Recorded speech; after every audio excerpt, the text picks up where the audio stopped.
जय श्री राम। नमस्कार। मैं पंडित विष्णु उपाध्याय। हमारे घर के पितृ ही यदि असंतुष्ट हो जाए तो वे आशीर्वाद के स्थान पर हमें श्राप देते हैं और यही श्राप हमारे जीवन को नरकमय बना देता है। इसलिए पितरों की संतुष्टि करना, उन्हें प्रश्न रखना, समय समय पर पितरों की जो तिथियां आती है, श्राद्ध पक्ष आता है, अमावस्या आती है, आपके घर के जो मृत परिजन हैं उनकी जब तिथि आती है तो उस समय उनकी प्रसन्नता के लिए, उनकी मुक्ति के लिए जो विशेष कार्य किया जाता है, आगे भी मैंने आपको वीडियो में बार बार बताया है, वो कार्य अवश्य करना चाहिए जिसे पितृ प्रसन्न रहे। देखिए, जिस प्रकार हमारी अलग अलग कामना होती है, किसी व्यक्ति को कोई विशेष कामना होती है, कोई विशेष वस्तु प्राप्त करने की कामना होती है, किसी को धन माया, किसी को अपने जो व्यापार होता है, किसी को पुत्र, वही कोई कोई व्यक्ति ऐसे भी होते हैं जो देवी देवताओं की उपासना, उनकी आराधना, उनके प्रति समर्पण भाव की लालसा रखते हैं। मतलब हर व्यक्ति में एक अलग चाह होती है। उसी प्रकार पितृ जो होते हैं उनकी भी अलग अलग कामनाएं होती है। अगर उनकी कामनाओं को नहीं समझ पाए, विपरीत कार्य जब हम करने लग जाते हैं, जबकि पितृ वो कार्य नहीं चाहते हैं, तो पितृ इससे भी नाराज हो जाते हैं। वैसे ही देखिए, जो भौतिक कामनाएं होती है समृद्धि के लिए, ये सब कीजिए। मैं ये नहीं कहता कि आप केवल जो शास्त्र अनुसार है वो ही कार्य कीजिए, लेकिन समय समय पर पितरों को प्रसन्न करने का काम भी आपको करना चाहिए।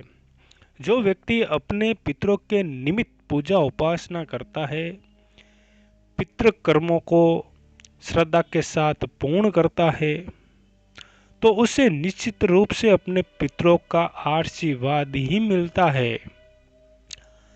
इसमें ये देखिए कि जो ऊर्ध्व गति वाले पितृ होते हैं, जो हमारे अनेक पुरानी पीढ़ियों से संबंधित है, वे हमें असंतुष्ट होकर किसी प्रकार का श्राप भले ही न दे, परंतु वे अधोगति वाले पितृ अपनी इच्छाओं के लिए पूर्ण रूप से हमारे ऊपर ही आश्रित रहते हैं।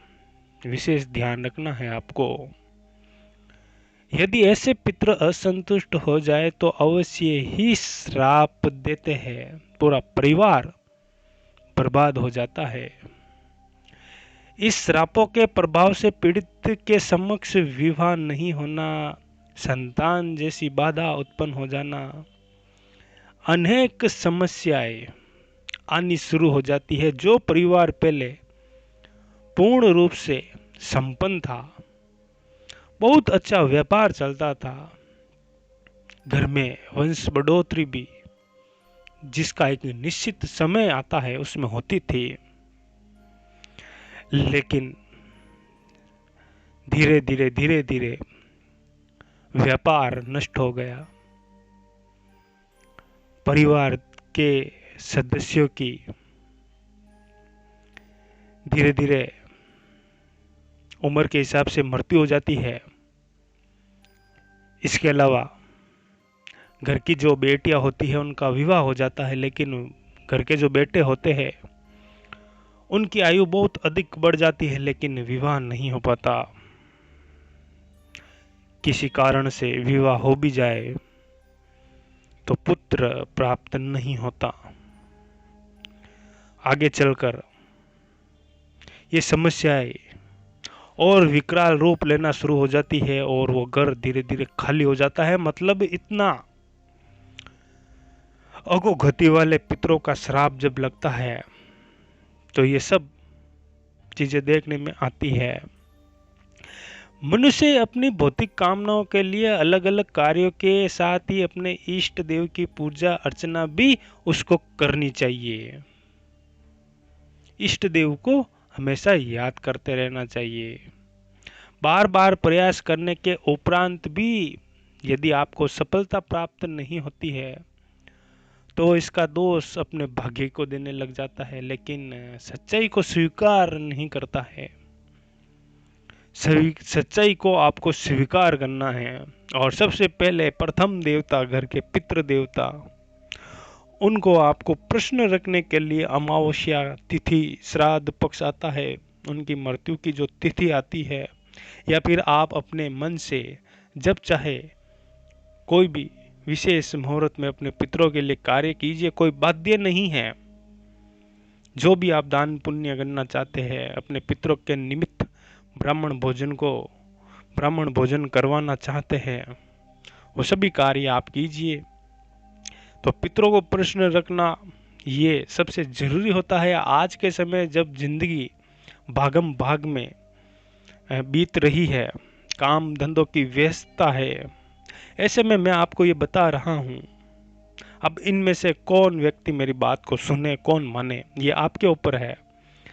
मैं जो सच्चाई होती है, अपने जीवन का अनुभव होता है, जो शास्त्र निमित्त बात होती है, जो शास्त्रों में बातें होती है, उसके अनुसार और अपने अनुभव के अनुसार आपको बताता हूं, ताकि आपका जीवन भी खुशमय, आनंदमय, और साथ में आपके जो पितृ है वो आपके ऊपर कष्ट देते हैं। इसलिए कष्ट देते हैं क्योंकि वो खुद उस समय कष्ट में होते हैं, आपसे परेशान होते हैं, तो पितरों को भी इसमें लाभ मिले।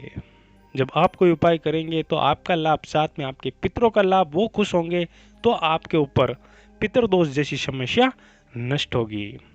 तो चलिए दोस्तों, आज के लिए बस इतना ही। जय श्री राम।